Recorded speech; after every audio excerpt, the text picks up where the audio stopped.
I'm still hesitating on if I want to go into Pamela Coleman Smith tonight. I do want to pay homage because she was a black woman or a biracial woman who actually created the Waite tarot. There's so many things that I kind of wanted to go over. And honestly, I just want to get into the readings tonight. I didn't really feel like, going too deep tonight. I always go deep, but you know what I mean. I just kind of want to be in the flow and in the theta energy, not in my mental head all the time. But I do want to pay homage because I'm going to be giving, more. I'm going to be putting her name out there more because I really, I have, but I need to do that every time, just because her deck has brought me many blessings, showed me so much about myself. I probably did thousands of readings with her deck, and she was a person. This is the picture of Pamela Coleman Smith. We definitely have a soul connection. I'm not really sure how deep that goes, but we have many different similarities. And I just feel a vibe with her. When I first started reading tarot, I'll tell you guys a little bit about it.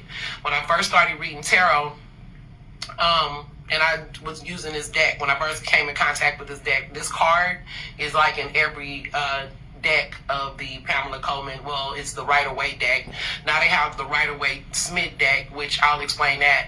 But when I first started reading, I was working in, up in Walnut Creek, and that's pretty much like a city where affluent white people live, mostly in work and and even though there's like other, races mixed in, it's a predominantly like rich white city, just putting it plain.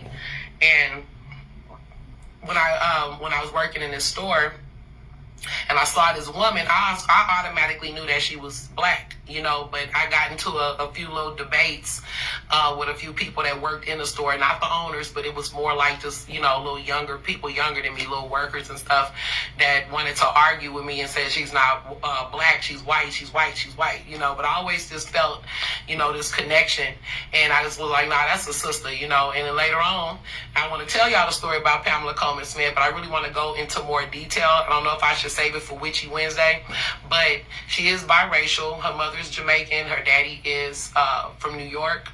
Well, it's like they have the story. Some people say London, but he was actually born in Brooklyn. The girl spent all her life like between England, Brooklyn, and Jamaica. So she got an interesting tale, but it's just so much that I don't want to. I want to be able to tell more of her. So, she was a poet, a folklorist, storyteller, an occultist. She designed costumes for theater. She did stage design. It just goes on and on. She was real connected to the Anansi tales from Jamaica, the tales of Anansi, just on and on. So she was actually one of the first Jamaican ambassadors of culture, which a lot of people don't know because they literally wiped her whole story out. And like I said, I'm going to come back and speak about Pamela Coleman Smith because it's a lot to her story. Has always been obscure. They don't talk much about her. She was almost erased out of history to the point where she didn't really even get the notoriety that she should have got, on the planet. But now her deck is the most popular deck in the world. She, but she didn't see any of that. But the point is, I do want to give her, give her more shine when I do tarot talk almost every time, because that is an energy that I work with. I look at her as a guide. And unfortunately, I don't really want to go into all of that tonight. I want to just get into the reads because I'm in a real theta type energy right now. And so I want to deal with that. I don't want to go into like the deep bills tonight. My head hurt. So anyway, how you doing, Aaliyah? How's everybody doing out there? So, but I do want to say this. She drew all 78 pictures in this tarot deck. And it's even though they had like the pictures are mostly shown of European people, just keep in mind that it has a lot of Jamaican influence and things that she picked up just from Jamaican culture. It has a lot of it's the fact that it's a black woman that created it. So her mind, her imagination, her spirit is still in the deck. you know, in the time she was raised as a white child, and I guess, you know, she was born in the 1800s. So, like I said, we'll get deeper into that because she came out of that same order, the Hermetic Golden Dawn order, with Aleister Crowley, for those that know the occultists, Madam H.P. Blavatsky, people like Arthur Edward A.E. Waite, that helped actually, that took credit for the card. They never even put her name on it. It was years where they got all of the money, and even to this day, her name isn't even on the box. Now, they do have a box with her name added to it, but, you know, still to this day, and so they just basically put that insert that I showed you guys in the box to just, like, you know, as an afterthought. But she died penniless, and she died, you know, kind of in a space of not being in her happiest space. You know, she never gave up on herself, but she never quite got the success. And she got used a lot because it was during those times. She got used a lot. She was marginalized, for one, for being a black woman, mixed, biracial. They always asked her questions. Even though she was raised as a white child, she was always treated as an outsider by the community. Because she never married, they were always questioning her sexuality. That's never been proven one way or the other.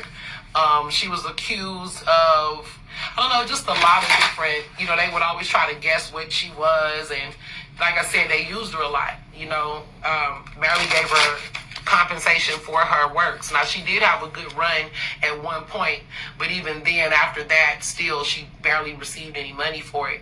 So because, you know, like I said, her deck has been a blessing to so many people, especially professional readers like myself and others. I have to pay homage and give it up to Pamela Coleman Smith because I learned so much. And this is like the deck that I would suggest anybody to start with if you're really serious about tarot and want to understand the esoteric implications of it, or just the beginnings, the origins, and just, it's a lot in it, you know, and it covers a lot of religions, and, well, not a lot of religions, but the major religions.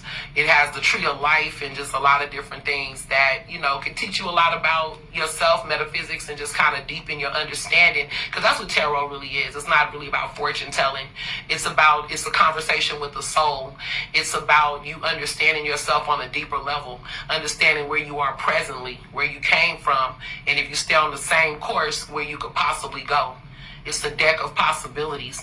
Nothing is in stone. That's why I don't like giving those messages unless something comes up specifically that this is guaranteed and this is this, because you can actually change your mind. It gives you an option to look at where you are now and the steps that you can take in order to have a different outcome.